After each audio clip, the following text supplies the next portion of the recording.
ओम शांति। 16 मई 2024 बाबा के महावाक्य। मीठे बच्चे, अपने को सुधारने के लिए अटेंशन दो। दैवी गुण धारण करो। बाप कभी किसी पर नाराज नहीं होते। शिक्षा देते हैं, इसमें डरने की बात नहीं। प्रश्न: बच्चों को कौन सी एक स्मृति रहे तो टाइम वेस्ट ना करें? उत्तर: यह संगम का समय है। बहुत ऊंची लॉटरी मिली है। बाप हमें हीरे जैसा देवता बना रहे हैं। यह स्मृति रहे तो कभी भी टाइम वेस्ट ना करें। यह नॉलेज सोर्स ऑफ इनकम है, इसलिए पढ़ाई कभी मिस ना हो। माया देह अभिमान में लाने की कोशिश करेगी, लेकिन तुम्हारा डायरेक्ट बाप से योग हो तो समय सफल हो जाएगा। ओम शांति। बच्चों को यह तो मालूम है कि यह बाप है, इसमें डरने की कोई बात नहीं। यह कोई साधु महात्मा नहीं है जो कोई बद दुआ करेंगे या गुस्सा करेंगे। उन गुरुओं आदि में तो बहुत क्रोध होता है, तो उनसे मनुष्य डरते हैं। कहाँ श्राप ना दे देवे। यहाँ तो ऐसी कोई बात नहीं। बच्चों को कभी डरने की बात नहीं। बाप से डरते वह हैं जो खुद चंचल होते हैं। वह लौकिक बाप तो गुस्सा भी करते हैं। यहाँ तो बाप कभी गुस्सा आदि नहीं करते हैं। समझाते हैं, अगर बाप को याद नहीं करेंगे तो विकर्म विनाश नहीं होंगे। अपना ही जन्म जन्मांतर के लिए नुकसान करेंगे। बाप तो समझाने देते हैं, आगे के लिए सुधर जाएं। बाकी ऐसे नहीं कि बाप नाराज होते हैं। बाप तो समझाते रहते हैं, बच्चे अपने को सुधारने के लिए याद की यात्रा पर अटेंशन दो। साथ साथ चक्र को बुद्धि में रखो, दैवी गुण धारण करो। याद है मुख्य। बाकी सृष्टि चक्र की नॉलेज तो बहुत सिंपल है। वह है सोर्स ऑफ इनकम, परंतु उनके साथ दैवी गुण भी धारण करने हैं। इस समय है बिल्कुल आसुरी गुण। छोटे बच्चों में भी आसुरी गुण होते हैं, लेकिन उन्हों को मारना बिल्कुल नहीं है और ही सीखते हैं। वहाँ सतयुग में तो सीखना नहीं होता है। यहाँ तो माँ बाप से बच्चे सब सीखते हैं। बाबा गरीबों की बात करते हैं। साहूकारों के लिए तो यहाँ जैसे स्वर्ग है। उनको ज्ञान की दरकार नहीं। यह तो पढ़ाई है। टीचर चाहिए जो सिखावे सुधारे। तो बाप गरीबों से बात करते हैं, कैसी हालत है, कैसे कैसे बच्चे खराब होते हैं। माँ बाप को सब देखते रहते हैं, फिर छोटेपन में ही सब खराब हो जाते हैं। यह रूहानी बाप कहते हैं, मैं भी गरीब निवाज हूँ। समझाता हूँ, देखो इस दुनिया में मनुष्यों की क्या हालत है। तमो प्रधान दुनिया है। तमो प्रधान की भी कोई हद होती है ना। 1250 वर्ष तो कलयुग को हुए, एक दिन भी कम जास्ती नहीं। दुनिया जब पूरी तमो प्रधान हुई तब बाप को आना पड़ा। बाप कहते हैं, मैं ड्रामा अनुसार बंधायमान हूँ, मुझे आना ही पड़ता है। शुरू में कितने गरीब आए, साहूकार भी आए, दोनों इकट्ठे बैठते थे। बड़े बड़े घर की बच्चियां भागी, कुछ भी ले नहीं आई। कितना हंगामा हो गया। ड्रामा में जो होने का था वह हो गया। ख्याल भी नहीं था ऐसे होगा। बाबा खुद वंडर खाता था क्या हो रहा है। इन्हों की हिस्ट्री बड़ी वंडरफुल है। यह भी ड्रामा में नूंद है। बाबा ने सबको कह दिया, चिट्ठी लिखाकर ले आओ, हम ज्ञान अमृत पीने जाते हैं। फिर उन्हों के पति लोग विलायत से आ गए। वह बोले, विष दो। यह कहें हमने ज्ञान अमृत पिया है, विष कैसे दे सकते। इस पर इन्हों का एक गीत भी है। इसको कहते हैं चरित्र। शास्त्रों में फिर श्री कृष्ण के चरित्र लिख दिए हैं। श्री कृष्ण की तो बात हो ना सके। तो यह सब ड्रामा में नूंद है। नाटक में यह सब होता है, हंसी कुड़ी आदि आदि। यह तो दोनों बाप कहते हैं, हमने कुछ भी नहीं किया, यह तो ड्रामा का खेल चल रहा है। छोटे छोटे बच्चे आ गए, अभी वह कितने बड़े बड़े हो गए हैं।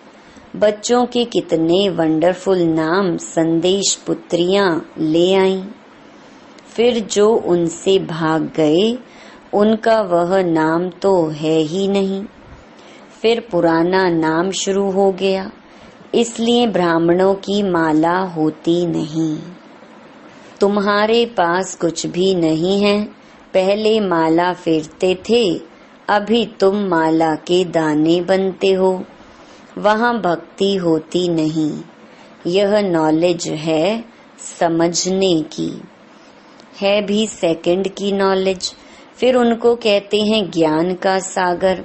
सारा सागर शाही बनाओ, जंगल कलम बनाओ, तो भी पूरा हो ना सके। और फिर है भी सेकंड की बात।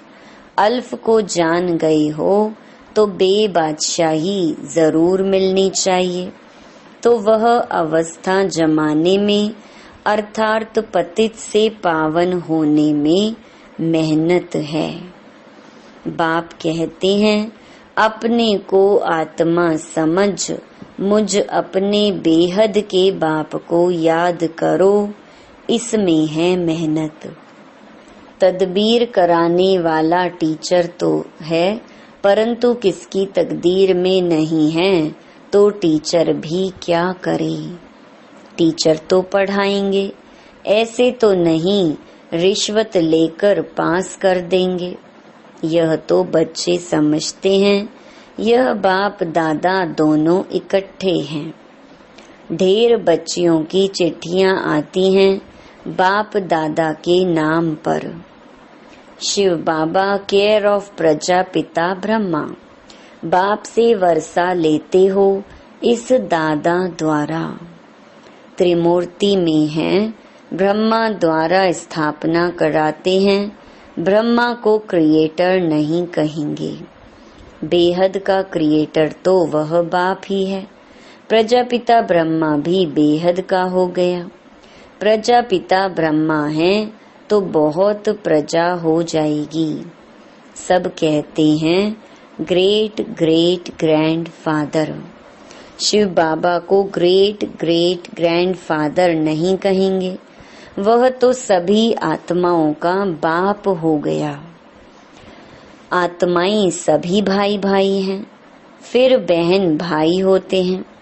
बेहद के सिजरे का हेड प्रजापिता ब्रह्मा हो गया। जैसे बिरादरी का सिजरा होता है ना, यह है बेहद का सिजरा। आदम और बीबी, एडम और ईव किसको कहते हैं? ब्रह्मा सरस्वती को कहेंगे। अब सिजरा तो बहुत बड़ा हो गया है, सारा झाड़ जड़ जड़ी भूत हो गया है, फिर नया चाहिए। इसको कहा जाता है वैरायटी धर्मों का झाड़। वैरायटी फीचर्स हैं, एक ना मिले दूसरे से। हर एक की एक्टिविटी का पार्ट एक ना मिले दूसरे से। यह बहुत गुह्य बातें हैं, छोटी बुद्धि वाले तो समझ ना सकें। बहुत मुश्किल है। हम आत्मा छोटी बिंदी हैं, परमपिता परमात्मा भी छोटी बिंदी है, यहाँ बाजू में आकर बैठते हैं। आत्मा कोई छोटी बड़ी नहीं होती है। बाप दादा दोनों का इकट्ठा पार्ट बड़ा वंडरफुल है। बाबा ने यह रथ बड़ा अनुभवी लिया है।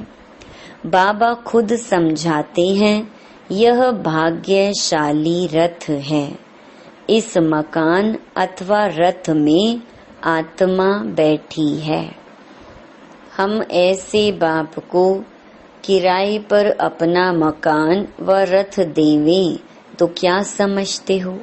इसलिए इनको भाग्यशाली रथ कहा जाता है, जिसमें बाप बैठ तुम बच्चों को हीरे जैसा देवता बनाते हैं। आगे थोड़े ही समझते थे, बिल्कुल तुच्छ बुद्धि थे। अभी तुम बच्चे समझते हो तो फिर अच्छी रीति पुरुषार्थ भी करना चाहिए, टाइम वेस्ट नहीं करना चाहिए। स्कूल में टाइम वेस्ट करने से नापास हो जाएंगे। बाप तुमको बहुत बड़ी लॉटरी देते हैं, कोई राजा के घर जन्म लेते हैं तो जैसे कि लॉटरी मिली ना। कंगाल हैं तो उनको लॉटरी थोड़े ही कहेंगे, यह है सबसे ऊंची लॉटरी। इसमें टाइम वेस्ट नहीं करना चाहिए। बाबा जानते हैं माया की बॉक्सिंग है। घड़ी घड़ी माया देह अभिमान में लाती है। तुम्हारा बाप के साथ डायरेक्ट योग है, सम्मुख बैठी है ना, इसलिए यहाँ रिफ्रेश होने आते हो ड्रामा अनुसार। बाप कहते हैं, मैं तुमको जो समझाता हूँ वह धारण करना है। यह ज्ञान भी तुमको अभी मिलता है, फिर प्रहलोप हो जाता है। ढेर आत्माएं चली जाती हैं शांति धाम। फिर आधा कल्प के बाद भक्ति मार्ग शुरू होता है। आधा कल्प से तुम वेद शास्त्र पढ़ते आए, भक्ति करते आए हो। अब मूल बात समझाई जाती है कि तुम बाप को याद करो तो जन्म जन्मांतर के विकर्म विनाश हो। यह नॉलेज है सोर्स ऑफ इनकम। इससे तुम पद्मा पदम भाग्यशाली बनते हो, स्वर्ग के मालिक बनते हो। वहाँ तो सब सुख है। बाप याद दिलाते हैं तुमको स्वर्ग में कितने अपार सुख दिए हैं। तुम विश्व के मालिक थे, फिर सब गंवा दिया। तुम रावण के गुलाम बन गए हो। राम और रावण का कितना यह वंडरफुल खेल है। यह फिर भी होगा, अनादि बना बनाया खेल है। स्वर्ग में तुम एवर हेल्दी वेल्दी रहते हो। यहाँ मनुष्य को हेल्दी बनाने के लिए कितना खर्चा करते हैं, वह भी एक जन्म के लिए। तुमको आधा कल्प एवर हेल्दी बनाने में क्या खर्चा होता है? एक नया पैसा भी नहीं। देवताएं एवर हेल्दी है ना, तुम यहाँ आए ही हो एवर हेल्दी बनने के लिए। एक बाप के बिगर सर्व को एवर हेल्दी और कोई बना न सके। तुम अभी सर्व गुण संपन्न बन रहे हो, अभी तुम संगम पर हो। बाप तुमको नई दुनिया का मालिक बना रहे हैं। ड्रामा प्लान अनुसार जब तक ब्राह्मण ना बने तब तक देवता बन न सके। जब तक पुरुषोत्तम संगम युग पर बाप से पुरुषोत्तम बनने न आए तो देवता बन न सके। अच्छा, आज बाबा ने रूहानी ड्रिल भी सिखाई, नॉलेज भी सुनाई, बच्चों को सावधान भी किया। गफलत नहीं करो, उल्टा सुल्टा बोलो भी नहीं। शांति में रहो और बाप को याद करो। अच्छा, मीठे मीठे सिकिलधे बच्चों प्रति माता पिता बाप दादा का याद प्यार और गुड मॉर्निंग। रूहानी बाप की रूहानी बच्चों को नमस्ते। धारणा के लिए मुख्य सार। पहला, विकर्म विनाश कर स्वयं को सुधारने के लिए याद की यात्रा पर पूरा अटेंशन देना है। दैवी गुण धारण करने हैं। दूसरा, देवता बनने के लिए संगम युग पर पुरुषोत्तम बनने का पुरुषार्थ करना है। गफलत में अपना टाइम वेस्ट नहीं करना है। वरदान, ज्ञान के श्रेष्ठ खजानों को महादानी बन दान करने वाले मास्टर ज्ञान सागर भव। जैसे बाप ज्ञान का सागर है, ऐसे मास्टर ज्ञान सागर बन सदा औरों को ज्ञान दान देते रहो। ज्ञान का कितना श्रेष्ठ खजाना आप बच्चों के पास है। उसी खजाने से भरपूर बन याद के अनुभवों से औरों की सेवा करो।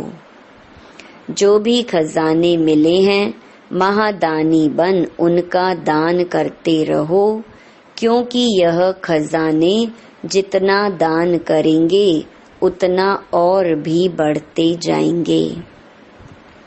महादानी बनना अर्थात देना नहीं, बल्कि और भी भरना। स्लोगन, जीवन मुक्त के साथ देह से न्यारे विदेही बनना, यह है पुरुषार्थ की लास्ट स्टेज। मातेश्वरी जी के मधुर महावाक्य। गुप्त वेशधारी परमात्मा के आगे कन्याओं माताओं का संन्यास। अभी दुनियावी मनुष्यों को यह विचार तो आना चाहिए कि इन कन्याओं माताओं ने संन्यास क्यों लिया है।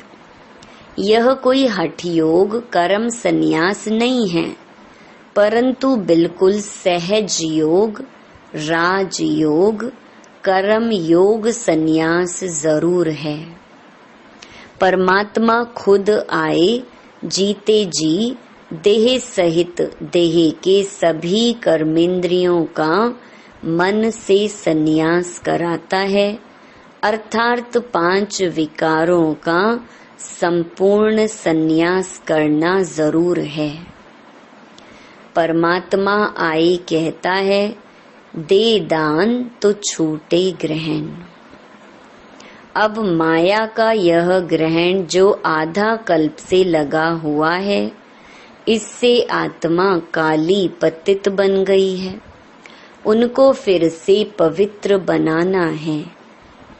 देखो, देवताओं की आत्माएं कितनी पवित्र और चमत्कारी हैं। जब सोल पवित्र है तो तन भी निरोगी पवित्र मिलता है। अब यह भी संन्यास तब हो सकता है जब पहले कुछ चीज मिलती है। गरीब का बालक साहूकार की गोद में जाता है तो जरूर कुछ देख गोद लेता है, परंतु साहूकार का बालक गरीब की गोद में नहीं जा सकता। तो यहाँ यह कोई अनाथ आश्रम नहीं है, यहाँ तो बड़े बड़े धनवान कुलवान माताएं कन्याएं हैं, जिन्हों को दुनियावी लोग अब भी चाहते हैं कि घर में वापस आ जाएं, परंतु इन्होंने क्या प्राप्त किया जो उस मायावी धन पदार्थ अर्थात सर्वंश संन्यास किया है। तो जरूर उनसे उन्हों को जास्ती सुख शांति की प्राप्ति हुई, तभी तो उस धन पदार्थ को ठोकर मार दी है। जैसे राजा गोपी चंद ने अथवा मीरा ने रानी पने का अथवा राजाई का संन्यास कर लिया। यह है ईश्वरीय अतीन्द्रिय अलौकिक सुख, जिसके आगे वो दुनियावी पदार्थ तुच्छ हैं। उन्हों को यह पता है कि इस मरजीवा बनने से हम जन्म जन्मांतर के लिए अमरपुरी की बादशाही प्राप्त कर रहे हैं, तब ही भविष्य बनाने का पुरुषार्थ कर रहे हैं। परमात्मा का बनना माना परमात्मा का हो जाना, सब कुछ उसको समर्पण कर देना, फिर वो रिटर्न में अविनाशी पद दे देता है। तो यह मनोकामना परमात्मा ही आकर इस संगम समय पूर्ण करता है, क्योंकि अपन जानते हैं कि विनाश ज्वाला में तन मन धन सहित सब भस्मीभूत हो ही जाएगा। तो क्यों ना परमात्मा अर्थ सफल करें। अब यह राज भी समझना है कि जब सब विनाश होना है तो हम भी लेकर क्या करें। हमको कोई सन्यासियों के मुहाफिक मंडलेश्वर के मुहाफिक यहाँ महल बनाए नहीं बैठना है, परंतु ईश्वर अर्थ बीज बोने से वहाँ भविष्य जन्म जन्मांतर इनका बन जाना है। यह है गुप्त राज। प्रभु तो दाता है, एक देवे 100 पावे, परंतु इस ज्ञान में पहले सहन करना पड़ता है। जितना सहन करेंगे उतना अंत में प्रभाव निकलेगा, इसलिए अभी से लेकर पुरुषार्थ करो। अच्छा, ओम शांति।